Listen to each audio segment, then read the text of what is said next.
మధు ఎక్కడ? నమస్కారం అయ్యా, అందరూ మేడ మీద ఉన్నారు. అప్పుడేదో ఆవేశంలో వెళ్ళిపోయినా తర్వాత వాళ్ళే ఒప్పుకుంటారులేమ్మా. అంతా మన మంచిగా అనుకుందాం. వాళ్ళు ఒప్పుకునేది ఏంటండి, అల్లుడే మన ఇంట్లో ఉంటేను. ప్రొఫెసర్ గారు రండి ప్లీజ్. Hello sir. ప్లీజ్ కూర్చోండి. I have a good news for you. ఓ ఏంటిది? మధు, రీసెర్చ్ లో నువ్వు సాధించిన దానికంటే అడవిలో నువ్వు కళ్ళారా చూసినవి తెలుసుకున్నవి చాలా గొప్పవి. ఇంతకాలం నేను ఉంటాయనుకున్నవి ఉన్నాయని నువ్వు నిరూపించావు. It's a great achievement. నీకు అనుభవమైన ఈ విషయాన్ని కొంతమంది మేధావులతో చెప్పాను, ట్రాష్ అని కొట్టిపారేశారు. అందుకే నేను ఒక సైన్స్ కాన్ఫరెన్స్ అరేంజ్ చేద్దాం అనుకుంటున్నాను. నువ్వు తెలుసుకున్న నిజాన్ని వాళ్ళకి చెప్పి కన్విన్స్ చేయగలిగితే you will get an international fame. Yes, exactly professor గారు, మీరు చెప్పింది చాలా బాగుంది. అవునమ్మా, అడవిలోని అనుభవం ప్రపంచానికి తెలియాలి. ప్రొఫెసర్ గారు, మీరు వెంటనే కాన్ఫరెన్స్ అరేంజ్ చేయండి. ఈ సెమినార్కి విచ్చేసిన మీ అందరికీ నా ధన్యవాదాలు. పాములకు పగలు ప్రతీకారాలు లేవు. అవి కేవలం విషప్రాణులని రీసెర్చ్ చేసి థీసిస్ సబ్మిట్ చేసిన నా శిష్యురాలు మధుమతి అడవికెళ్ళి పాములకు పగలు ప్రతీకారాలే కాదు, కామరూపాన్ని దాల్చే శక్తి కూడా ఉందని తెలుసుకొని వచ్చింది. లేవు లేవు, పగలు లేవు, ప్రతీకారాలు లేవు, కామరూపాలు అస్సలు లేవు. ఇదంతా మోసం, దగా. I don't believe all these things. No, నేను నమ్మను. మీ సందేహాలు తీర్చడానికి ఈ సెమినార్ని ఏర్పాటు చేశాం. ఇప్పుడు నా శిష్యురాలు మధుమతి మీకు వివరిస్తుంది.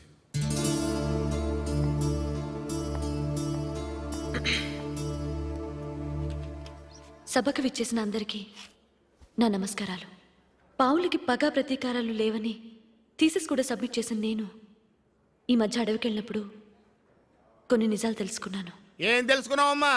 పూర్వ జన్మలో నన్ను పగబట్టిన శ్వేతనాగు ఈ జన్మలో నన్ను కాటు వేయబోవడం నేను కళ్ళారా చూశాను. ఏమిటమ్మా చూసేది? పగేమో పోయిన జన్మలోనా, కాటు వేసేది ఈ జన్మలోనా? అది శ్వేతనాగా. నువ్వు చెప్పే కళ్ళబొల్లి మాటలని నమ్మడానికి మేము ఇక్కడ సిద్ధంగా లేవు. ఏమయ్యా, మీరు ఎప్పుడైనా శ్వేతనాగం చూసారా? తెల్ల పావుని చూడలేదు. మరి మేమేమైనా చెవిలో పూలెట్టుకున్నాం అనుకున్నారా? చూడమ్మా, ఇందాక కాటు వేయబోయింది అన్నావు. ఎందుకు వేయలేదు? పగ ఏమైనా మర్చిపోయిందా, లేక ఆడకూతురని జాలితో వదిలేసిందా? ఒక స్వామీజీ ఆ పాము నన్ను కాటు వేయకుండా అడ్డుపడ్డారు. అంతేకాదు, మళ్ళీ అది నన్ను జీవితంలో కాటు వేయకుండా ఉండటానికి ఈ తాయెత్తు కూడా కట్టారు. తాయెత్తు లేదు, గీత్తు లేదు, ఊరుకో అమ్మా. ఎవరైనా చెప్తే నవ్వుతారు. నేను అలాంటి 100 తీస్తాను. ఇప్పుడు ఈ చేయి చూడు, ఖాళీగా ఉంది. ఆబ్రకదబ్రా ఆబ్రకదబ్రా అన్న. చెప్పమ్మా, చెప్పు. దీనికి ఏం చెప్తావు చెప్పు. నేను చెప్పేది కాస్త ప్రశాంతంగా వినండి సార్. ఏమిటమ్మా వినేది? ఒట్టిట్టి మాటలు చెబితే కుదరదు. ఏమైనా ఆధారాలుంటే చూపించు. ఉన్నాయి. ఏమిటో ఉంటే చూపించవయ్యా. సత్యం, సార్. ఆ వీడియో క్యాసెట్ ప్లే చెయ్యి. అలాగే సార్.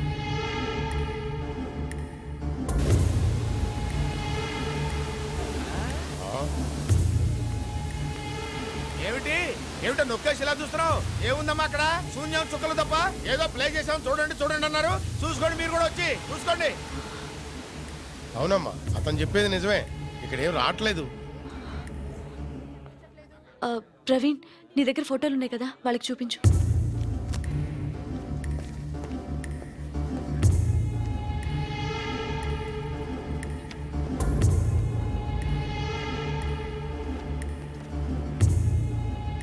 ఏంటయ్యా అసలు మీ కళ్ళకి మేము ఎలా కనిపిస్తున్నాం? చౌటల్లాగా దద్దమల్లా కనిపిస్తున్నావా? ఏదో ఒకటి చెప్పేసి మమ్మల్ని మోసం చేయడానికి చూస్తావేంటి? ఆధారాలతో ఫోటోలు ఇచ్చాం కదండి. ఏంటి ఫోటోలు? చింతకాయ తొక్కు. ఏదో తెల్లకాయ తలిచేసి ఫోటోలు చూడమంటారు. ఫోటోలు ఈ ఫోటోల కంటే కనీసం అర్థాలు ఇస్తే మొహాలైనా చూసుకునేవాళ్ళం. అమ్మా, ఇక మేము లేచి వెళ్ళొచ్చా? కూర్చోండి కూర్చోండి. ముచ్చటగా 3వ సీన్ కూడా చూసి వెళ్ళమంటారేమో. వాళ్ళ బొంద, వాళ్ళ దగ్గర ఇంకేం ఆధారాలు ఉంటాయండి? మరే పెద్ద సెమినార్ అని బోర్డు పెట్టి లోపలికి రప్పించారు. తీరా చూస్తే నవ్వులాటకు రప్పించినట్లుంది. ఏదో చెప్తే నమ్మెళ్ళిపోతారులే ఈ గొర్రెలు అనుకున్నారేమో. ఎంత గొర్రెలైనా ఆకులు తింటాయి గాని ముళ్ళు తింటాయని ఎట్లా అనుకున్నారు మీరు? మమ్మల్ని పిలిపించి ఇలా మభ్య పెట్టాలనే ఆలోచన ఎలా వచ్చిందండి మీకు? ఎందుకమ్మా ఈ నాటకాలన్నీ? తప్పు అయిపోయింది, క్షమించేయండి అని తెల్ల జెండా ఊపేయండి. మా దానమే పోతాం. కరకర్రావు, ఆ. చచ్చిన పావుని మళ్ళీ ఎందుకయ్యా చంపుతావు? ఆ పోయేదేదో చెప్పకుండా పోతే సరే కదా. వెళ్దాం. ప్లీజ్ అందరూ కూర్చోండి. దయచేసి ఒక్క నిమిషం నా మాట వినండి ప్లీజ్. దయచేసి కూర్చోండి. మీరు మాటలతో నమ్మరని తెలిసే వీడియో ఫోటోలు సాక్ష్యాధారాలు చూపించాం. కానీ అవి మీ వరకు వచ్చేసరికి ఆ శ్వేతనాగు మహిమ వల్ల అన్ని నిరాధారాలుగా మారిపోయాయి. అంటే యాతావాత మీరు చెప్పొచ్చేది ఏంటంటే మా దగ్గర ఎటువంటి ఆధారాలు లేవు, మేము చెప్పే మాటలు నమ్మి వెళ్ళిపోండి అంటారు అంతేగా? సార్, ఈ పరిస్థితిలో వీడికి ప్రూవ్ చేయాలంటే ఈ తాయితో తీయక తప్పదు సార్. వద్దమ్మా, పంతాలకు పోయి ప్రాణాలు పోగొట్టుకోవద్దు. వద్దు మధు, ఇంత చిన్న విషయానికి ప్రాణాలతో చెలగాటం వద్దు. ఆ తాయిత తీస్తే శ్వేతనాగు వచ్చి నిన్ను కాటేస్తుంది. ఆ ఏంటి బాబు? వద్దమ్మా, శాతరాకు వచ్చి కాటొస్తుందా? ఆహా, ఇదయ్యా నాటకం అంటే. వాళ్ళు పాత్రదారులు, మనం ప్రేక్షకులు. క్యా సీన్ హై. ఆవిడేమో నేను తాయి తీసేస్తాను అంటుంది. వీళ్ళేమో వద్దమ్మా తాయి తీస్తే చచ్చిపోతా ఉంటారు. ఇదిగో మీరందరూ కలిసి ఓ పని చేయండి అయ్యా, ఇంకో నలుగురు చూసుకొని మంచి డ్రామా కంపెనీ పెట్టుకొని అక్కడక్కడ నాటకాలు వేసుకోండి. వీళ్ళందరూ రెచ్చగొడుతున్నారు, నీ ప్రాణాల మీద తెచ్చుకోవద్దమ్మా. లేదు సార్, వీళ్ళు ఒక నిమిషం. ఒక సైంటిస్ట్ సైనైడ్ రుచిని ప్రపంచానికి ప్రూవ్ చేసే ప్రయత్నంలో తన ప్రాణాల్ని పోగొట్టుకున్నాడు. వీళ్ళందరి ముందు నిజాన్ని నిరూపించలేక తల దించుకొని జీవితాంతం బతికే కంటే చనిపోయి శభాష్ అనిపించుకోవడం మంచిది. మధు ప్లీజ్, దయచేసి నేను చెప్పేది విను. Let me prove it, sir. Let me prove it, please. Don't stop me, Praveen. చూడండి, చూడండి, చూడండి. ఇప్పుడే ఈ తాయి ఇక్కడే తీసేస్తున్నాను. తర్వాత శ్వేతరాగు వచ్చి నన్ను కాటేస్తుంది. అప్పుడైనా నిజమేంటో నమ్మండి.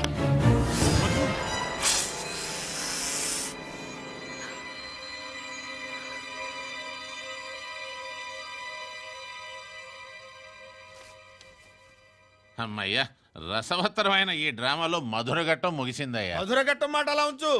అసలు పాత్రధారి శ్వేతనాగు అక్కడ. శ్వేతనాగు ఏమిటండి కరకర్రావు గారు, ఇందా నుంచి చూస్తున్నాను. పాము లేదంటారు, పగ లేదంటారు, శ్వేతనాగు లేదంటారు. అది ఒకవేళ ఇక్కడికి వస్తే ఏం చేస్తారు? ఏం చేస్తానా? దాన్ని ఇక్కడ మెడ దగ్గర పట్టుకొని గట్టిగా పట్టుకొని కర్ర కర్ర కర్ర కర్ర కర్ర కర్ర కర్ర కర్ర కర్ర.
సత్య ఎంత ఘోరం జరిగిపోయింది.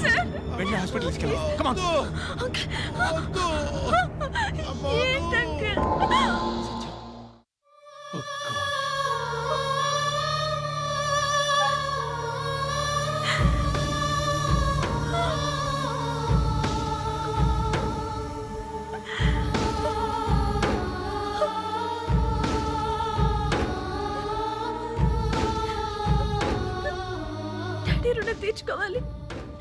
డాడీ రుణం తీర్చుకోవాలి అంటుండేవాడివి. ఇప్పుడు నీ ప్రాణం పోగొట్టుకుని నా ప్రాణం కాపాడి డాడీ రుణం తీర్చుకుంటావు నేను ఎప్పుడు అనుకోలేదక్క. అడవికి వెళ్ళడానికి మమ్మీ డాడీ లోపించింది ఎందుకా అంకుల్? ఊరుకో మధు, ఊరుకో.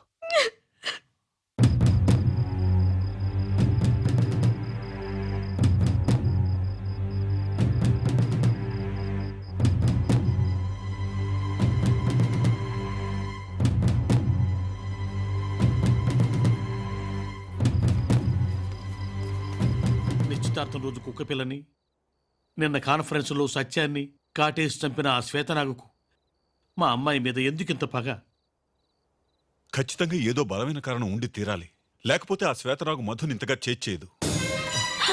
అయ్యో, కరెంటు పోయింది.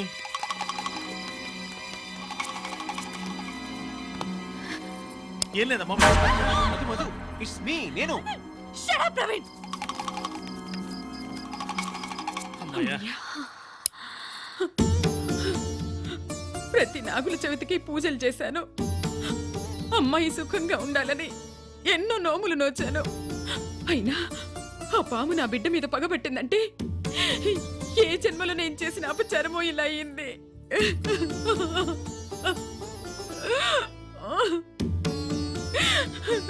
అపచారం చేసింది నువ్వు కాదమ్మా, నేను. ఇన్ని రోజులు నీకో నిజం చెప్పకుండా దాచేశాను. పోయిన జన్మలో ఇదే బావుని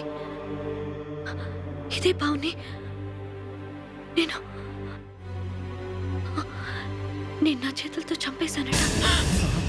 ఈ విషయం నీకెలా తెలిసి? అడవికి వెళ్ళినప్పుడు నాకు తాయితో కట్టిన స్వామి చెప్పారు. అయితే మనం వెంటనే ఆ స్వామీజీని కలవాలి. దీనికి పరిష్కారం ఆయన చేతుల్లోనే ఉంది.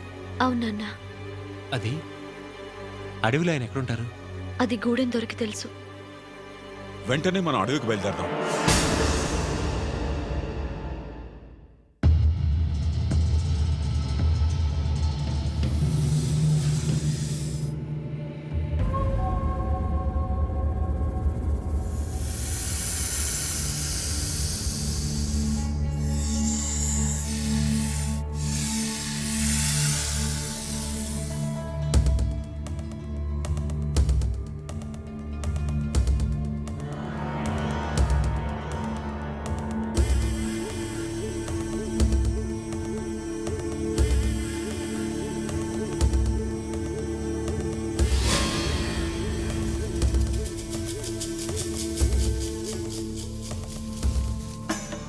మీరు కూడా ప్రయత్నించండి తాత.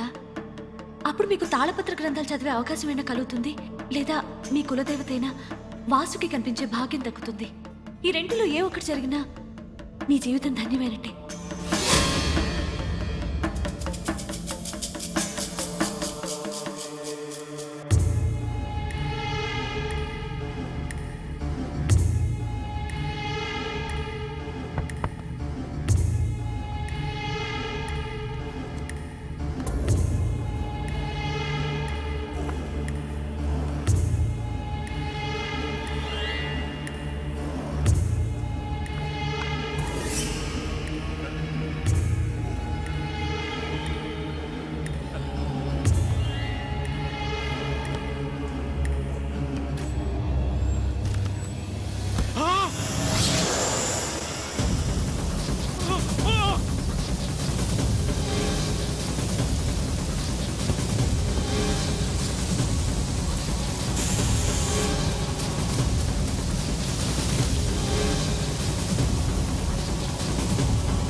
తప్పు చేసిన వాళ్ళకు శిక్ష ఇదించే.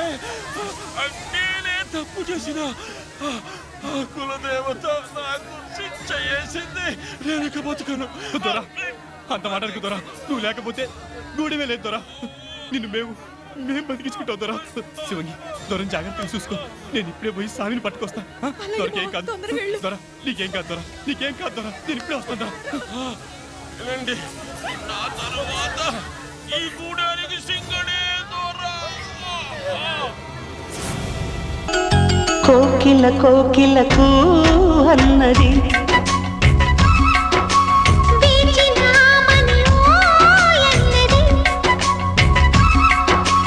దేవత నీవని మమతలకు వెల తలుపు తెరిచి ఉంచాను.